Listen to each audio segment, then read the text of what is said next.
Allahumma salli wa sallim ala sayyidina Muhammad wa ala alihi wa ashabihi wa man tabi'ahum bi ihsanin ila yaumiddin. Rabbi shrah li sadri wa yassir li amri wahlul 'uqdatam min lisani yafqahu qawli. Qalu subhanaka la ilma lana illa ma 'allamtana innaka antal alimul hakim. Alhamdulillah, yang saya hormati Tuan Pengerusi, saya hormati Tuan Imam, Tuan Bilal, Tuan-tuan guru, muslimin muslimat yang dirahmati Allah. Pertamanya, sama-sama kita mengucapkan syukur kepada Allah pada malam ini dapat kita bertemu, berkumpul bersama-sama di dalam rumah Allah. Sama-sama kita menunaikan salat secara berjemaah, dan kemudian sama-sama kita duduk dalam rumah Allah. Kita berniat iktikaf, kita duduk dalam majlis ilmu. Alhamdulillah, syukur kepada Allah Subhanahu wa ta'ala. Allah kurniakan kepada kita nikmat, dan nikmat yang paling besar, nikmat iman dan juga nikmat Islam.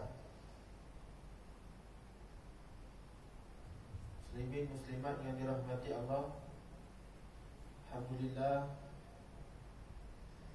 setelah sekian lama saya tak datang ke masjid ini. Daripada bulan 5, bulan 4 ataupun 5, tak ingat, sebelum puasa kalau tak silap saya, bulan 4 sampai sekarang bulan 9, 5 bulan ada kot, 4 bulan lebih, 5 bulan saya tak datang meneruskan pengajian kita, kuliah saya pada masjid ini. Alhamdulillah, sekarang kita dah boleh datang ke rumah Allah. Walaupun dihadkan seramai 150 orang, tapi itu juga nikmat Allah. Allah bagi kita datang pun dah cukup syukur. 150 pun tak apa, 150 pun tak cukup, tak penuh pun. Dia datang 100 pun dah kira ramai. Bagi limit 150 untuk solat fardu banyak, tapi kalau solat Jumaat tak cukup. Solat fardu alhamdulillah. Jadi tuan-tuan, selama 4 bulan 5 bulan itulah saya kuliah di depan telefon. Saya cakap seorang-seorang, cakap dengan telefon, cakap dengan diri sendiri, sebab rakam, nampak muka sendiri. Jadi cakap sendirilah. Saya tengok dia, dia tengok saya, tengok diri sendiri. Dia rasa dia lain sikit, tak sama lah macam kuliah di masjid. Macam saya cakap seorang-seorang di dalam telefon tu, kalau dekat sini sekurang-kurangnya ada audience, ada penonton. Jadi beza dekat situ, kita kuliah secara online, tidak menyeronokkan. Rasa macam 10 minit, 15 minit pun dah cukup kot. Lagipun kita buat rakaman saja, tak buat live. Itu satulah, alhamdulillah. Sekarang pun dah dapat datang ke rumah Allah. Ada orang ni dia kata pada saya, "Ustaz, saya ni bukannya nak dengar kuliah pun pergi masjid ni. Saya datang masjid, datang surau bukan nak dengar kuliah pun. Sebenarnya saya nak duduk masjid je. Itu je yang saya nak. Kuliah ustaz ni saya tak dengar pun. Boleh jadi saya tidur, saya main tengok telefon, boleh jadi. Boleh jadi saya tak dengar pun, saya ngayal. Macam itulah. Dalam kuliah ustaz 1 jam 5 minit je saya dengar. Selebihnya saya nak duduk masjid saja. Bukan nak dengar kuliah pun, nak duduk masjid je. Itu ada antaranya lah yang jumpa saya. Dia kata saya nak duduk masjid masjid je. Tak nak dengar kuliah pun. Kalau ada kuliah tu alhamdulillah saya dengar lah. Tapi kalau tak ada pun yang penting saya dapat duduk di rumah Allah. Yang itu lagi bagus. Itu pun sudah cukup membahagiakan bagi golongan-golongan veteran dan pencen. Tuan, masjid pun dah dibuka, alhamdulillah. Sama-sama kita datang ke rumah Allah, kita penuhkan rumah Allah. Jadi tuan-tuan yang dirahmati Allah, kita sambung kitab Riyadhus Salihin Imam An-Nawawi rahimahullahu ta'ala. Tajuk terakhir yang saya berhenti, saya tanda pada bulan 4 hari itu. Tajuk hari ini insya-Allah saya akan kongsikan hadis-hadis berkenaan dengan anjuran mengingati kematian. Anjuran mengingati kematian. Kuliah saya yang pertama ni, kita ingat mati je. Buka je kuliah ni, kita ingat mati dulu.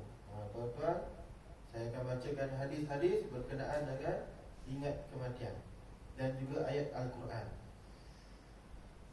Allah Subhanahu wa ta'ala berfirman dalam surah Al-Munafiqun ayat 9 hingga 11, Ya ayyuhallazina amanu la tulhikum amwalukum wala auladukum an zikrillah wa man yaf'al dhalika faulaika humul khasirun wa anfiqu mimma razaqnakum min qabli an ya'tiya ahadakumul maut fayaqula rabbi lawla akhartani ila ajalin qarib فأصدق وأكن من الصالحين ولن يؤخر الله نفسا إذا جاء أجلها والله خبير بما تعملون.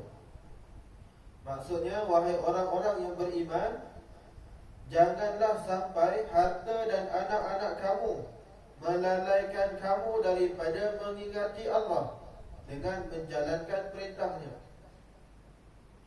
Sesiapa yang berbuat demikian, maka mereka itulah orang-orang yang rugi.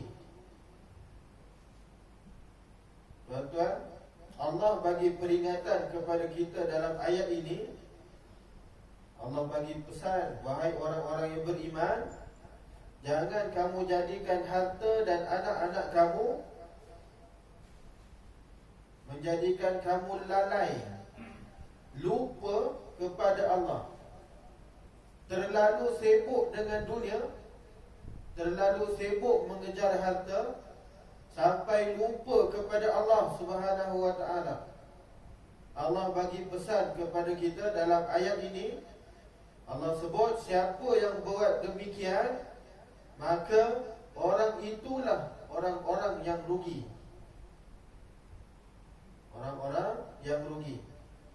Kemudian Allah sambung dalam ayat yang seterusnya, wa anfiqu mimma razaqnakum, dan belanjakanlah sebahagian daripada harta yang telah kami berikan kepada kamu.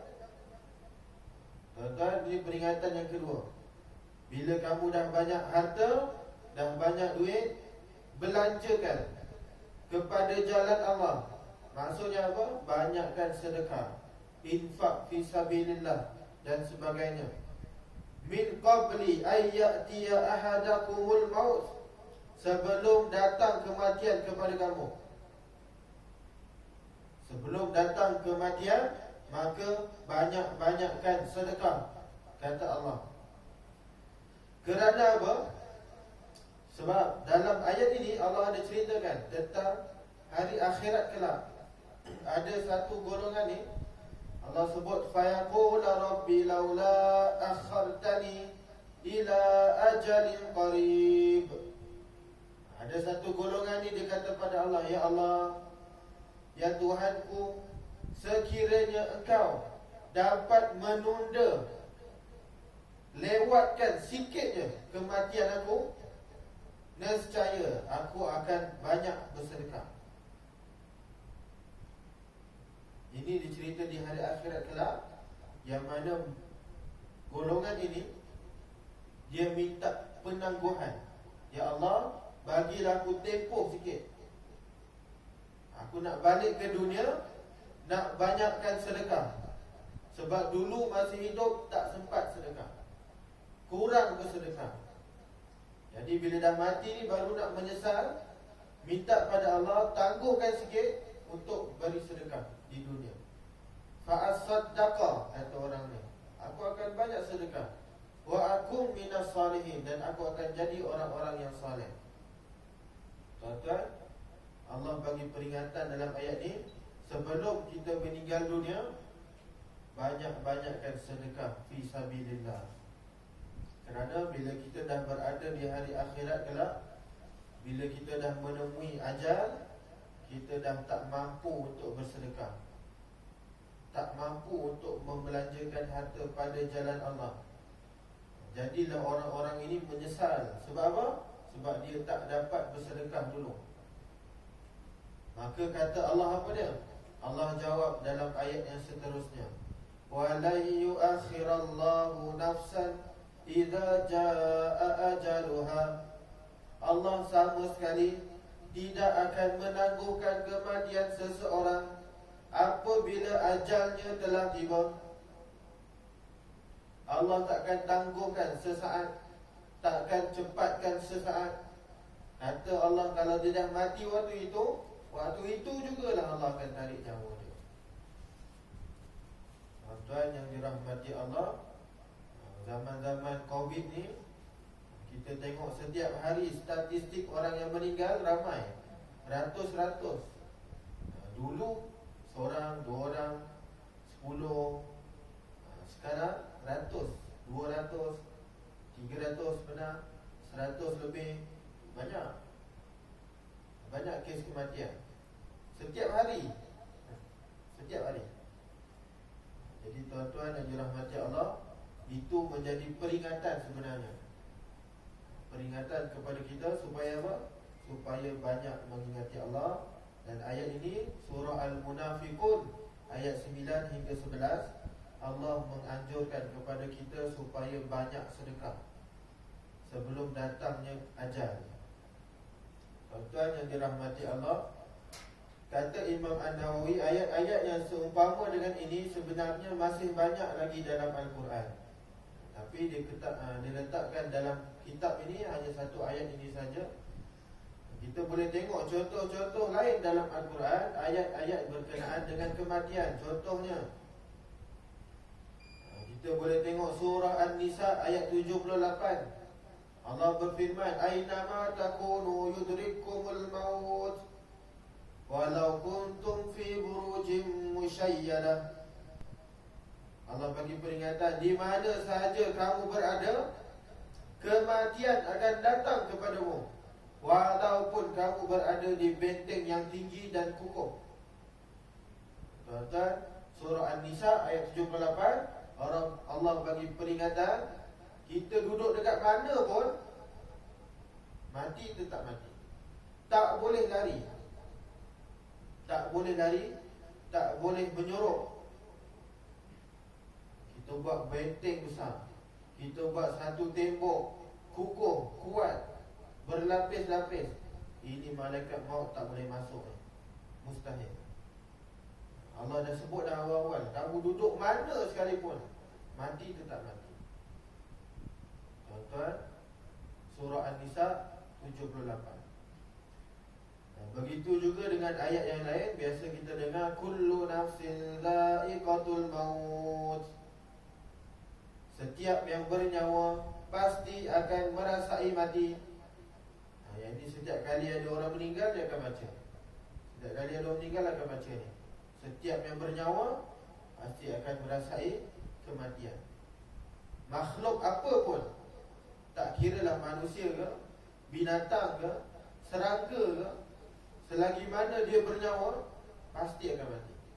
Dia takkan kekal selamanya. Yang kekal hanyalah Allah. Jadi tuan-tuan muslimin muslimat yang dirahmati Allah, itulah antara ayat-ayat Al-Quran yang menceritakan tentang kematian. Banyak lagi sebenarnya, banyak lagi. Itu Itu je yang saya pilih, yang saya baca untuk hari ini. Dan tuan-tuan boleh cari. Dan apabila baca Al-Quran cerita tentang kematian, kita insaf, ingat akan kematian.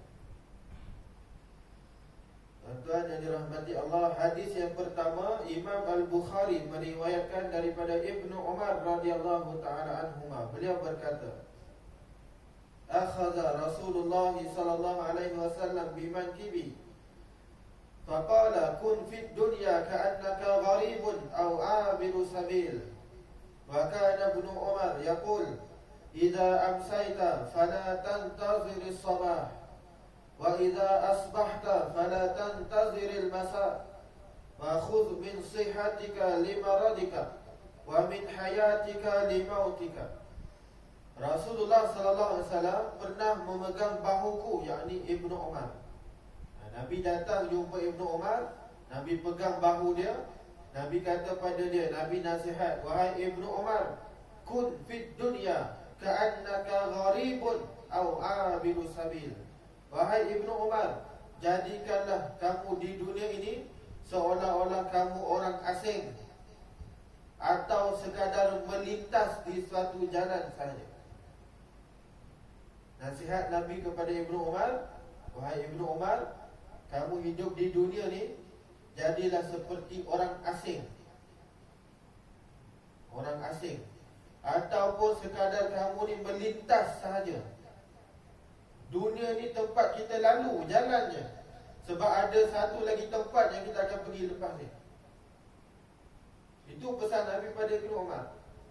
Jadilah kamu seperti seorang musafir. Jadilah kamu seperti pendatang asing. Tuan-tuan, kalau tuan-tuan saya pernah dulu sebut berkenaan dengan orang asing ni. Kalau kita tengok di Malaysia ni ramai orang-orang warga asing. Daripada luar negara dia datang, dia ambil dia titip rezeki, dia cari rezeki. Banyak, ramai. Kita tak salahkan mereka pun. Mereka ada rezeki di sini, dia cari. Tuan, bila dia orang duduk sini, dia ada targetnya. Mereka ni warga asing, warga luar negara, dia duduk sini, dia ada target dia 10 tahun. Bila 10 tahun habis, dia akan balik ke negara asal dia. 10 tahun je, dia balik. 20 tahun je, dia balik. Tujuan dia duduk sini, dia buat apa? Dia cari rezeki, dia cari duit. Habis dia tempoh yang ditetapkan, dia balik. Itu namanya warga asing. Sebab apa? Sebab selepas ini, daripada Malaysia ni, dia ada tempat yang kekal dia. Itu negara dia. Bila dia dah habis rezeki, dia dah banyak, dah penat kerja, dia balik, dia banyak duit. Tuan-tuan, sebab tu kalau kita tengok dia orang di Malaysia ni, tuan-tuan tengok Bangladesh contoh. Ada ke Bangladesh beli kereta besar-besar? Tak ada. Dia duduk Malaysia, dia beli kereta besar-besar ke? Tak ada. Dia beli rumah besar-besar ke? Tak. Dia duduk kat mana? Dia duduk asal tempat dia boleh tidur sudah. Sebab apa? Sebab dia kat sini bukan nak duduk lama pun. Dia nak duduk sekejap. Dia beli baju cantik-cantik ke? Baju cantik lah sikit, tapi tak adalah baju mahal-mahal. Baju biasa je, seluar merah, baju kuning. Okey lah tu. Yang penting apa? Yang penting ada baju bagi dia. Sebab dia duduk sini, orang tak kenal dia. Orang nak kata apa, lantak lah, yang penting aku pakai baju. Bila dia balik nanti, baru dia jadi kaya. Itu orang luar negara, asing. Dia datang sini, dia cari rezeki, dia pakai apa yang dia ada, dia naik apa yang dia ada, dia duduk dekat mana yang dia bagi. Habis dia tempoh 10 tahun, dia balik. Macam itulah kita di dunia ni, tuan-tuan. Kita duduk di dunia 60 tahun, 70 tahun, 80 tahun, 100 tahun. Habis dia tempoh tu, kita akan balik ke tempat asal yang lebih kekal, yang lebih lama kita duduk sepatutnya. Bukan di dunia ni. Tuan-tuan yang dirahmati Allah. Sebab tu Nabi bagi pesan pada Ibnu Umar, wahai Ibnu Umar, kamu jadikan dunia ni seperti tempat persinggahan, tempat kamu lalunya. Kamu hendaklah jadi seperti orang asing. Tuan yang dirahmati Allah, kita tengok bagaimana Imam Asy-Syafi'i waktu dia nak meninggal dulu, dia pesan. Imam Syafi'i ni dia seolah-olah macam dia dah nazak tu. Dia cakap pada kawan-kawan dia, ada sekeluarga di sekeliling dia. Dia kata apa? Pagi ni, hari ni aku akan berpisah dengan dunia, dan aku akan bertemu dengan Allah dan kematian. Dia pesan pada diri dia, kejap lagi aku akan mati, aku akan bertemu dengan Allah dan kematian. Dan oleh itu, aku ni pun tak tahu sama ada roh aku akan masuk syurga ke neraka. Ini Imam Syafi'i ni. Imam Syafi'i pun tak tahu masuk syurga ke neraka. Imam Syafi'i yang kitab rujukan dia kita guna sampai sekarang, dia waktu mati dia pun tak tahu dia masuk syurga ke neraka. Orang yang hebat seperti ini pun dia tak tahu masuk syurga ke neraka. Jadi kita tak perlu nak bangga sangat. Bila nak mati, oh kejap lagi aku masuk syurga. Tuan-tuan, Imam Syafi'i sendiri pun dia tak tahu roh dia ke syurga ataupun ke neraka. Tuan yang dirahmati Allah, sebab tu Nabi pesan pada diri kita, kepada umatnya, aksiru zikra hazimil lazat, memperbanyakkanlah kamu ingat akan pemutus kelazatan, iaitu mati. Ingatkan, banyak ingat mati. Pemutus kelazatan, Nabi sebut pemutus kelazatan. Apa pemutus kelazatan itu? Ingat mati. Mati itu akan memutuskan segala nikmat yang ada di dunia ni. Tuan-tuan, ada satu kisah seorang tabi'in namanya Yazid. Yazid ni, satu hari tu dia pernah cakap pada diri dia sendiri. Dia cakap depan cermin, dia cakap pada diri dia, wahai Yazid, celaka kau Yazid. Jadi kita boleh buat. Kita datang depan cermin pagi-pagi, kita tengok cermin, celaka kau, minta maaf kasar, rugi kau, macam itulah nampak sikit, rugi kau, rugi kau wahai Muhammad, rugi kau wahai Syafi'i, rugi. Yazid ni dia cakap dengan diri dia, rugi kau Yazid. Lepas kau mati nanti, siapa yang nak solatkan untuk kau? Dia pesan pada diri dia, wahai Yazid, lepas kau mati nanti, siapa yang nak sedekahkan untuk kau? Tak ada. Wahai Yazid, lepas kau mati nanti, siapa yang nak puasakan untuk kau? Tak ada. Wahai Yazid, lepas kau mati nanti, siapa yang nak baca Al-Quran untuk kau? Tak ada. Kita sendiri yang buat. Sementara kita hidup, dia kata Yazid, kita sendiri yang buat. Lepas mati kita tak ada orang nak buatkan. Tuan-tuan yang dirahmati Allah, lepas ni cakap depan cermin, abang, kau nanti dah mati, siapa yang nak solat untuk kau lagi? Tak ada. Siapa lagi nak puasakan untuk kau? Siapa lagi yang nak sedekahkan untuk kau? Selagi mana kita hidup ni kita buat. Tuan-tuan, ini cara Yazid dia bagi pesanan pada diri dia. Dia bagi pesanan pada diri dia. Lepas dia cakap tu, Yazid ni menangis dan sampai dia jatuh pingsan. Dia cakap macam tu, dia menangis dan pingsan terus. Sebab apa? Sebab dia pun tersentak dengan diri dia. Tuan-tuan yang dirahmati Allah, itu antara cara bagaimana tabi'in ni dia ingat mati. Dia ingat akan kematian. Dia cakap pada diri dia sendiri, lepas kau mati nanti, siapa yang nak bagi kau solat? Siapa yang nak solatkan untuk kau? Tak ada. Kita yang masih hidup solat untuk diri sendiri. Tuan-tuan yang dirahmati Allah, sebab tu Nabi bagi pesan pada hadis tadi, jadikanlah kamu di dunia ini sebagai orang asing, pelintas saja. Sebab apa? Sebab kita akan mati satu hari nanti.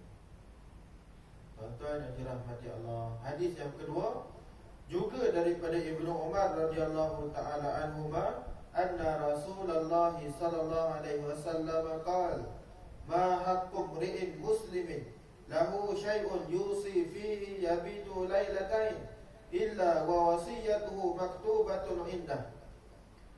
Wa fi riwayatin yabitu salasa layalin. Qala Ibnu Umar, ma marrat alayya lailatun منذ سمعت رسول الله صلى الله عليه وسلم قال ذلك illa wa indi wasiyati. Nabi SAW pernah berpesan lagi sekali pada Ibnu Umar. Nabi kata pada Ibnu Umar, wahai Ibnu Umar, tidak sepatutnya seorang Muslim yang mempunyai sesuatu yang ingin diwasiatkan melalui 2 malam. Tuan-tuan, Nabi kata, kalau ada sesuatu kita nak wasiatkan, tak perlu tunggu lama-lama, tulis terus. Itu kata Nabi lah. Jangan lebih 2 malam. Tak ada orang yang lebih 2 malam. Sebab apa? Sebab dia tak tahu bila ajalnya tiba. Sebab dia tak tahu bila ajalnya tiba. Jadi tuan-tuan, kalau ada harta yang banyak, nak wasiatkan pada sesiapa, tulis siap-siap. Tulis siap-siap. Tak perlu tunggu lama-lama, tulis terus. Bukan tak boleh padam, boleh padam balik. Tulis dulu. Nanti kalau rasa macam salah, padam balik. Macam tu. Nabi kata dia takkan lalu lebih 2 hari. Maka Ibnu Umar kata apa? Semenjak Nabi sebut daripada tu, aku selalu tulis wasiat. Wasiat akan sentiasa berada di sisi aku, kata Ibnu Umar. Nanti bila dah mati senang, dah ada wasiat tepinya. Tuan yang dirahmati Allah, ini apa dia maksud dia? Persediaan. Persediaan sebelum mati. Tapi kalau duit tu banyak, bolehlah tulis. Duit harta banyak, tanah ada, rumah 20, banyak. Tapi kalau duit RM10 tu tak payahlah wasiat. Sedekah ada terus. Duit RM10 dah wasiat. RM10 ni abang bagi pada sekian. Tak payah, tu sikit sangat. Tuan yang dirahmati Allah. Sebab tu Nabi nak bagi tahu apa kat sini? Nabi nak bagi tahu persediaan sebelum kematian. Tuan-tuan, kita boleh tengok bagaimana Abu Bakar As-Siddiq waktu dia nak meninggal. Waktu dia nak meninggal, dia kata apa? Abu Bakar punya wasiat. Dia pesan pada ahli keluarga sekelilingnya. Abu Bakar As-Siddiq kata apa? Kau lihatlah baju aku yang lusuh ni. Tengok baju aku yang buruk ni. Baju aku yang buruk ni, kau pakaikan aku dengan baju aku yang buruk ni. Waktu aku mati nanti, kau pakaikan aku dengan baju yang buruk. Wasiat Abu Bakar. Waktu aku nak meninggal nanti, dah mati nanti, pakaikan aku dengan baju yang buruk. Kerana orang yang hidup lebih berhak untuk pakai baju cantik. Ini wasiat Abu Bakar As-Siddiq. Nak kata apa kat sini? Orang mati tak bawa harta dia masuk dalam kubur. Bukan pasal baju tu. Abu Bakar nak bagi pesan, orang meninggal, dia takkan bawa harta dia. Dia takkan bawa kad bank dia. Dia tak ada bawa beg duit dia. Tak ada. Dia tak bawa nombor akaun dia. Tak bawa. Nak buat apa? Mana ada saya ambil dalam tu? Tak ada. Abu Bakar kata, kau pakaikan aku dengan baju buruk. Baju cantik bagi orang hidup. Orang mati layak pakai baju buruk je. Tuan-tuan, nak kata apa dekat sini? Kita mati tidak membawa harta ke dalam kubur pun. Itu sebenarnya yang Abu Bakar nak sampaikan. Itu Abu Bakar As-Siddiq. Lagi siapa? Sahabat Nabi namanya Ibnu Mas'ud. Abdullah bin Mas'ud. Kita gelar dia Ibnu Mas'ud. Ibnu Mas'ud waktu dia nak hampir meninggal, dia bagi pesan pada anaknya. Dia bagi pesan, wasiat kepada anaknya 3 perkara. Apa kata Abdullah bin Mas'ud pada anaknya? Wahai anakku, aku nak mati ni, 3 pesanan. Yang pertama, janganlah kamu berharap pada manusia. 1. Pesanan Ibnu Mas'ud pada anaknya. Wahai anakku, pesanan aku yang pertama, jangan kamu terlalu berharap pada manusia. Kerana apa? Sebab manusia tak boleh harap. Yang boleh diharap siapa? Allah. Bergantung harap hanya pada Allah, bukan pada manusia. Itu Ibnu Mas'ud pesan pada anak dia. Nombor 1, jangan gantung harap pada manusia. 1. Yang kedua, Ibnu Mas'ud pesan, wahai anakku, pastikan hari ini lebih baik daripada semalam. Pesan dia, wahai anakku, jadikan hari ini lebih baik daripada semalam. Besok lebih baik daripada hari ini. Pastikan macam tu, kata Ibnu Mas'ud pada anak dia. Pastikan hari yang berlalu, yang kamu lalui hari ini, lebih baik daripada hari semalam. Kalau semalam kamu baca Al-Quran satu muka, hari ini kamu baca satu muka setengah, dua muka. Kalau hari ini semalam kamu baca dua muka, hari ini kamu baca tiga muka. Jadikan hari ini lebih baik daripada semalam. Kalau kamu sedekah semalam RM1, hari ini sedekah RM2. Kedekut sangat. Semalam RM1, hari ini RM1.10 pun boleh. Yang penting apa? Hari ini lebih baik daripada semalam.